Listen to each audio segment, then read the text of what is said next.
নোয়াখালীর সোনাইমুড়ি উপজেলার ওয়াসেকপুরে নতুন গ্যাস কূপ খনন শুরু হয়েছে। খনন শেষে 4টি কূপ থেকে প্রতিদিন 1 কোটি ঘনফুট গ্যাস উত্তোলনের আশা বাপেক্সের, যা জাতীয় গ্রিডে সংযুক্ত করা যাবে। বিকাশে কম খরচে ক্যাশ আউটের লিমিট বেড়ে 50,000, প্রিয় এজেন্টও 2টা। নোয়াখালীর সোনাইমুড়িতে আনুষ্ঠানিকভাবে নতুন গ্যাস কূপ খনন শুরু করেছে Bangladesh petroleum exploration and production company limited Bapex. সোমবার দুপুর 12:30টায় অম্বরনগর ইউনিয়নের ওয়াসেকপুর গ্রামে এই কার্যক্রম উদ্বোধন হয়। প্রাথমিকভাবে 3200 মিটার খননের লক্ষ্য ঠিক করা হয়েছে।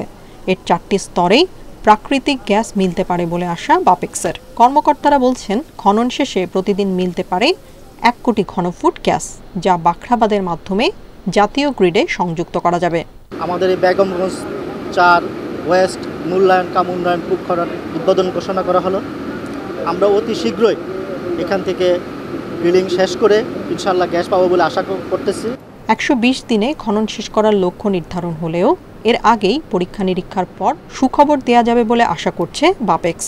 এই কূপ থেকে যদি আমরা 10 মিলিয়ন ঘনফুট হারে গ্যাস পাওয়ার সম্ভাবনা রয়েছে।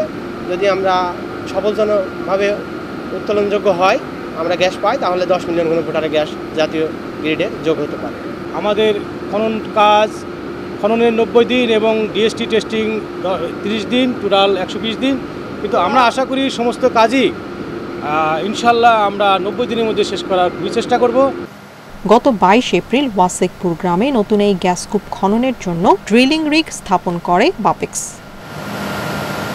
Independent news.